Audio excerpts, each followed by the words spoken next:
Can we talk for a minute about our Integrating Heart and Mind workshop? Absolutely. I'm excited. It's coming up in the fall of 2024. I'm so excited. We changed the format to make it more accessible to people with like work schedules and personal schedules. And so this time we're going to do it 3 hours on a Friday afternoon or evening, depending on where you're at, and 5 hours on Saturday for 2 different weeks in September. Yeah, and it's so great. Like if you're finding yourself stuck in like sticky bad patterns or having communication issues or something like that, or if you want to just like get closer and trust yourself or your partner more, this is the workshop for you. Yeah, and individuals are welcome, couples are welcome. If you're interested in really thinking through how to serve yourself well inside of your relationships, then we've built a workshop that will support you in finding the ways that are just right for you. To sign up, head over to our website at whydoesmypartner.com/events. We hope you'll join us. Welcome to the Why Does My Partner podcast. I'm Jules. I'm Vicki. And I'm Rebecca. We're your hosts. We're also couples therapists and messy humans bumbling through our own relationships every day. We met at a training, and our secret sauce is that we and our partners became fast friends. Between us, we have more than 40 years of experience holding hard relational questions with our clients. We're going to bring those questions here. And together, we're going to take a stab at answering those questions. This podcast is not a substitute for couples therapy. If something you hear in this podcast stirs something deep within you about your relationship, reach out to a couples therapist in your area. We also love to hear your questions, so don't forget to go over to whydoesmypartner.com to leave a question of your own. Here's today's question. Can I just give a real plug and a thank you to our sponsors, to Therapy Wisdom? Like, loving the fact that they are helping us bring this podcast to folks. Mm-hmm. I just love Therapy Wisdom. Yeah. They're such a great learning platform. They are. It's my favorite one. Yeah. There's so much goodness for there. And this is our last episode where we're really talking about boundaries in this way and really emphasizing and kind of giving a little nudge towards folks to say, go by setting boundaries that stick. So or really, a big nudge. Yeah. Maybe more than a little. Obvious about it. Yeah, go ahead and get it. Yeah. Great book. And so today we want to talk about boundaries in another way. And we have another listener question. And they wrote in, they said, why do I not say no when I mean no? There are times when I don't want my partner to be so close physically, and I can't seem to tell them that I don't want to cuddle or be so close. Sometimes I feel guilty for wanting more space. Is there something wrong with me when I want space? Oh. There's absolutely nothing wrong with you. Oh, I just feel for this person. Remember I taught you the Arabic word haram? Like that's how I feel with this. Mm-hmm. And I was thinking, I don't know if I said this the first time, I think haram is compassion in a different word. Mm-hmm. Like that's, I think, really what that word is. And God bless the Arabic language for having just this other word for like, I feel such in my bones compassion for you. Yeah. And that like this question moves me. Yeah. And I think this question is so common. Mm-hmm. And unspoken. I think there are lots of relationships out here that have something around how we're showing up physically with each other. Yeah. That's not feeling good to one partner or another. And it goes unspoken. Mm-hmm. Well, are we allowed to not like, is there something wrong with me? Are we allowed to not want to cuddle? And we're certainly not allowed to say that. Because if you're, happily coupled, then you always want to cuddle and you always want to be close. I would guess that's not true. Exactly. I think that's the myth out there is kind of what I'm putting out there. Yeah. Is Totally. I think that there is a belief around that. And it's not true, but I think there's a belief out there. You know, I think you're right.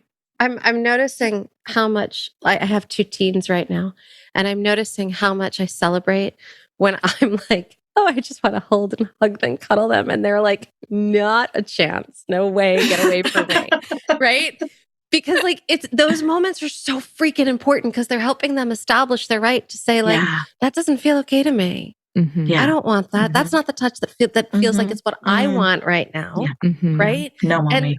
And I think you're speaking to something here, Vic, that's really important, because how many of us have been raised in cultures and families and homes and situations where we didn't have the words or the right or the power or the oomph behind them to really know our no's and to say our no's, because we did instead what we thought we were supposed to do. Yeah. Or pushed into. Yeah. Like, oh, go give kiss your aunt and aunt or uncle. uncle. Yeah. Exactly. Yeah. That. Right? Yeah. Like, Go give them a hug and a kiss hello. Yeah. Yeah. Whether you want to or not. While they slobber all over your face with their bad breath. Right? To make you feel really totally. uncomfortable. Yeah. You come on over here, give Mama Apple some sugar. No, thank you. Right? And that is actually not acceptable. Right? Yeah. And so, but it should be. Well, here's where I would come down on this is you know your body, because you live in your body, and you're the only one who can say what feels okay and not okay for your body. And there's absolutely nothing wrong with you saying no. And if, lovely humans who are listening, anyone has ever forced you without your consent to be touched or touch in a way that you do not like, that is never your fault. That is never your fault. That's not you. And there are plenty of times when people might have wanted to say no and couldn't, or wanted to say no, and even if they did, that did not affect. Like, I'm just really wanting us to be sensitive around how traumatic some of this stuff can be. Huge. And if you're one of those folks, there are lots and lots of different things we can do to help our bodies come back to center, come back to home, feel safer, which is why I put in the book, I put in a chapter on physical boundaries, and it does have boundary repair exercises as part of it. And for this question, we're not going to talk as much about that. But if that's you and you're looking for physical boundary repair, ways to be with your body and lower brain in ways that can help you reestablish ownership, safety, agency in your body, that is part of the book as well. Yeah. Well, that's good to know. Yeah. Yeah. That there's actually things you can do to work on that. You can do to work on we can't ever change that horrible thing that happened to you, but we can change how centered and in your skin and empowered you feel now. That's true. That is changeable. Yeah. And I'm noticing in this question feels like one of those more subtle dynamics in couples that is so common, and that we go, well, we're married, I guess I owe them. Or this is what you do. Right. You know, I think it's like something I see in my office a lot. It's kind of like, well, we got married, so we no longer need to talk about consent. Yep.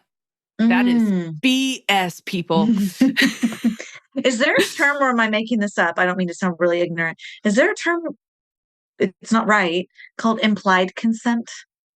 It's not right. I'm not defending it. I don't know if there's, I don't know about that term, but there's a term that I love. Can I share it with you? Yeah.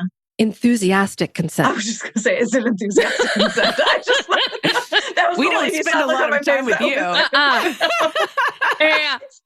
I just feel like what you're saying about like once you get married, you don't have to ask anymore. I just made up that term. I think people think I think that's a phrase people say. That's what I was wondering. It's like, it's implied consent. That's why I was just throwing that out there. But it's not right or okay. Because how many of the couples that wind up in our offices are coming in inside of some dynamic where they're like, this doesn't feel good, and I don't have a way of voicing that.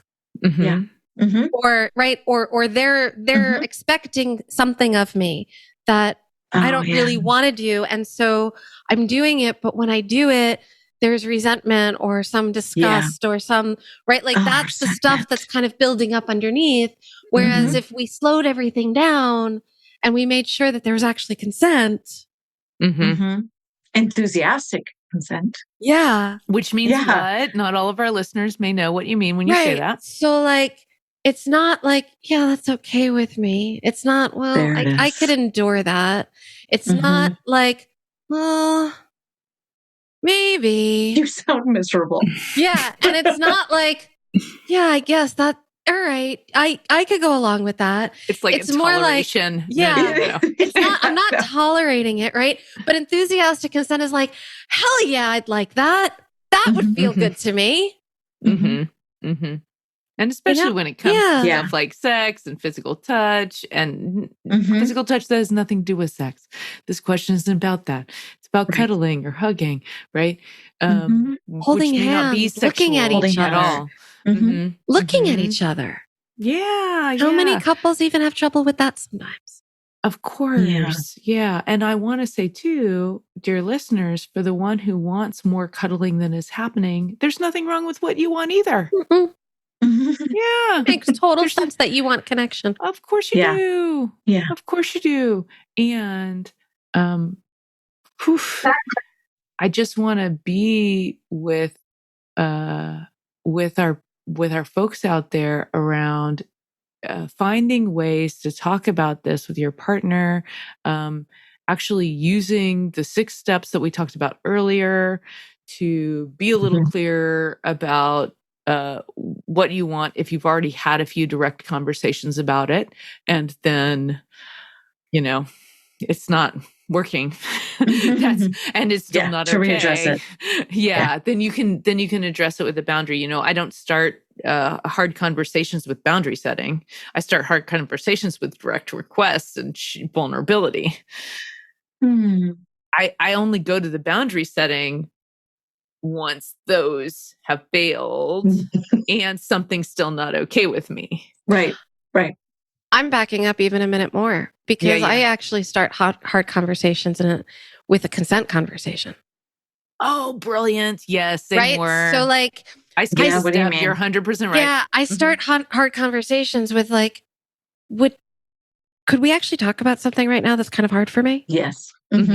Right? Yeah. And if my partner gives me like oh gosh, now's not a good time. I'm in the middle of 10 projects. That's a no. Right? If they give, that's a no. That's a no. And what do I do with that no? Like sometimes that's going to be really freaking disappointing for me. Right? It's not what I wanted to hear.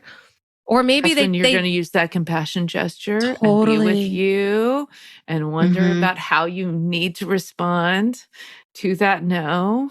You may have to swing back and have a consent conversation a few times before we get to a full yes, even for the consent conversation. And our listeners might even remember that I plant seeds, right? Like, so it might be like, sweetie, there's a conversation I really need to have with you. I don't know when a good time for that's going to be, but somewhere between like now and the end of the week, I need to find some time with you where we could have this hard conversation. It'll probably take about 10 minutes. Can you let me know when that time might be okay for you? Yep, totally. I'm remembering a couple I worked with too who did it with notes before. They actually, So they actually would write down some thoughts about what would be hard and then give it to their partner. And their partner chose when to read it. And then they would write back, and then they would have a past note around when to have the hard conversation now that they kind of knew where both were coming from. I kind of love that. Do they fold them the way we used to in grade school? And like, in those like complicated little origami. Oh, I love it so much. Yes. I also love that couples find ways that work for them. Right. I think we can be infinitely creative. In how we're, and some people, I remember bringing this up actually, because this was a long time ago. So this was back in my internship. I remember bringing it up, and some people were saying things like, well, aren't they like skipping the vulnerability part? Then I'm like, no, that was really hard for them to do that. They titrated it in a way where they could come together. This is fine. So don't let anybody judge your way. Well, let them judge your way. Like you can stop them, but don't let it in. Keep that psychological boundary up. Is this actually true? Is this actually about you? Right? Well, because it's so true that some things that work for some couples don't work for others. Like, I don't recommend texting. I really don't for big stuff. And yet I've had some clients that like, that's the only way they, in those sticky moments. And it's because they can see it in print before they hit send, and then they go and edit it and fix it. And that works for them. That wouldn't work for me. But if it's working for you and not in a like confrontational way, then you find what works for you. And yes, you use your psychological boundary when other people judge you for it. Yeah. Yeah. So you can use your 6 steps to set a boundary. So I'm thinking about a couple I worked with, and this was a super sweet couple, and she was enthusiastic and kind of an, do you remember Elaine from Seinfeld when she got excited and she would hit people? Kind of like that. And so when she was excited, she would like smack him. And they had talked about it, and she kept saying, yeah, totally, I get it, right? Was he saying not to? Is that what they were talking about? He was saying like, it's like a little hard. And she would tease him initially. She would tease him. Oh, yeah. And call him weak. Oh, okay. Yeah. Like in a teasy sort of way, not in a light way, right? But in like a, what, you can't take it? Are you a real man? Come on. Yeah. That kind of stuff. Yeah. And then she would really take him seriously and try really hard not to. And then would just forget. Like explode like out of her body. And we ended up working through the 6 steps, and he got his big why, and he found his way to say it.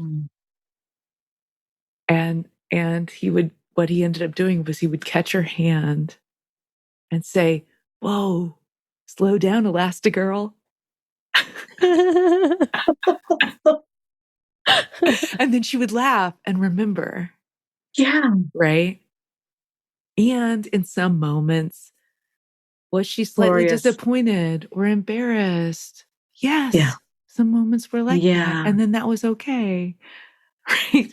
I love that so much. And I think I can use it too, because James has this thing about mosquitoes. Man, he really hates them. And if there's one on my face, he's going to try to swat it away. And I do not like my face swatted. And I think from now I'm going to borrow this dude's like response, you know? Totally. Because I've been working with this with him, but he's like, no, but the mosquito bite's so bad. I'm like, it's not as bad as having my face swatted. No, for me, I'm less okay with having my face swatted. Mosquito bite, I will can live take with. the mosquito bite. Yeah. But it's like, you know, this is one of those kinds of physical touch, what's okay and what's not okay kind of things. Yeah. Right? And to make it playful, right?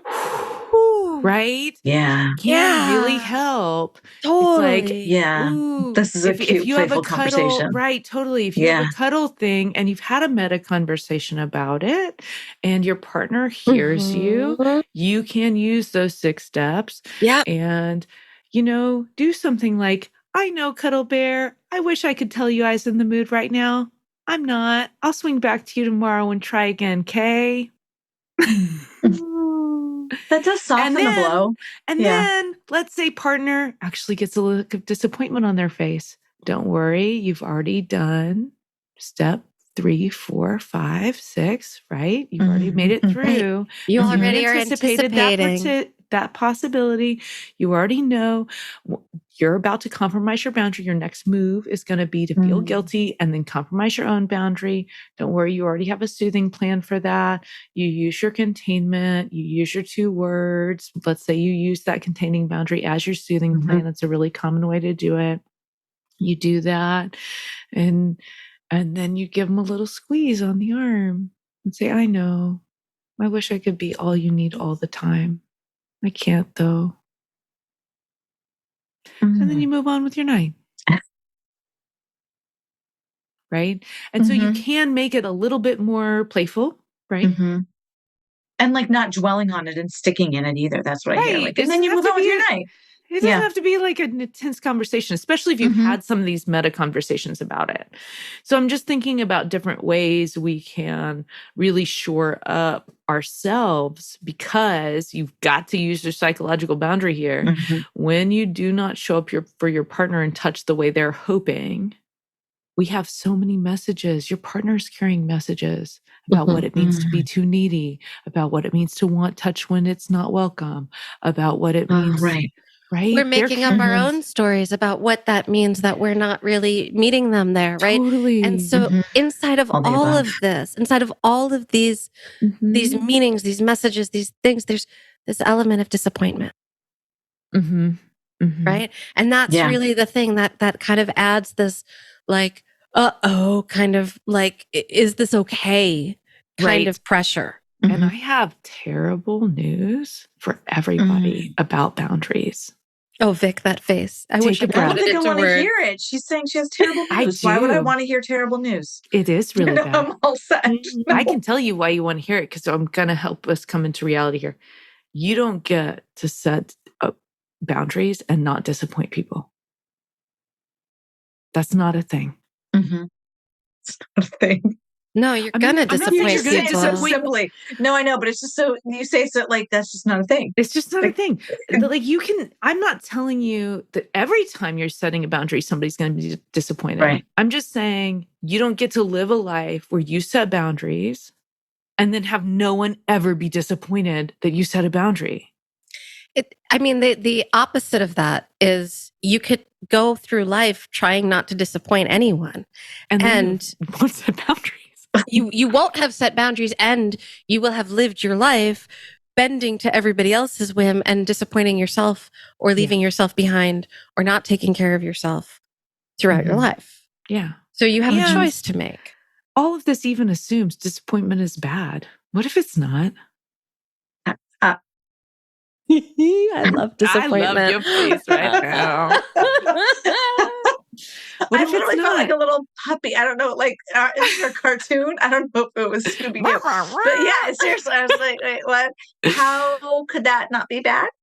So I have this person that I work with who their partner is they have this dynamic where one of them overdoes things, tries to avoid all the disappointment, and their partner tries to avoid the partner having to do too much.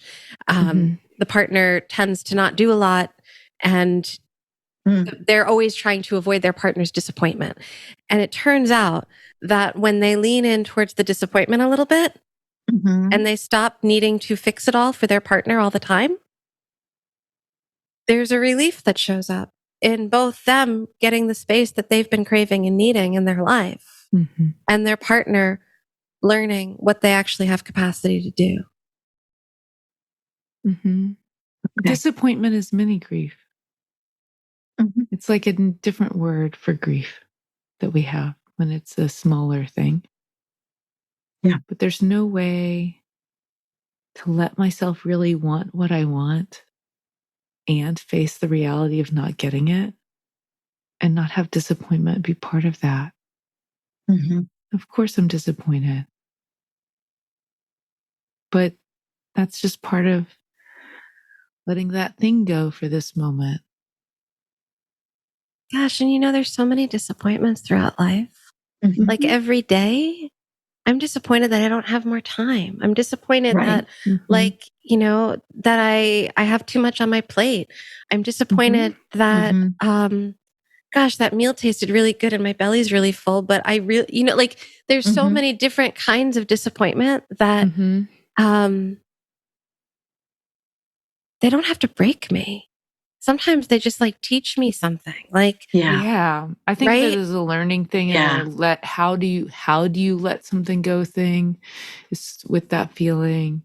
I just think of disappointment as a way our brains make sense of the space between what we can imagine and the reality we're in.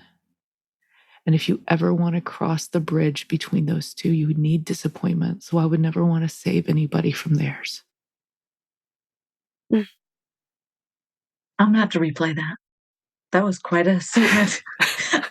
That was so profound, I can't even process it. Well, think about it. Think about it like this. I have interns and people who study with me from all over. I tell people this all the time. And I'm a trauma therapist, right? So I specialize in helping people through stuff like that. And I tell them, even if there was no trauma anymore, ever, don't worry, we would still all have a job. Because all the humans around you have a brain that can imagine perfection, but they live here. And the space between those You are two gloomy. is filled. I with thought you were saying disappointment. glowy. No. Gloomy. Gloomy, though I am also glowy. People ask me, why are you so happy? Because I grieve a lot. Because I don't shy away from it.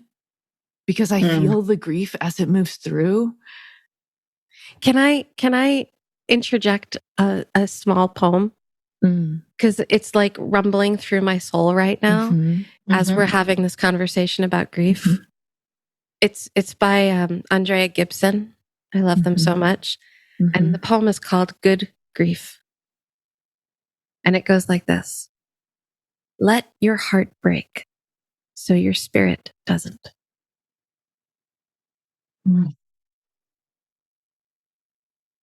Yeah, that sounds about right. So disappointment sucks and it doesn't feel good. And I can be with you with all those things, but I don't think it's useless. I think it's a way of making sense of something, making sense of the space between what we hoped and what is in this moment. And I actually had this conversation earlier with someone, and this person asked me, well, what is all this dreaming so good for then? And I was like, making toilets. Like, thank God we have amazing imaginations. We wouldn't have indoor plumbing if we didn't have amazing imaginations. I love your imagination.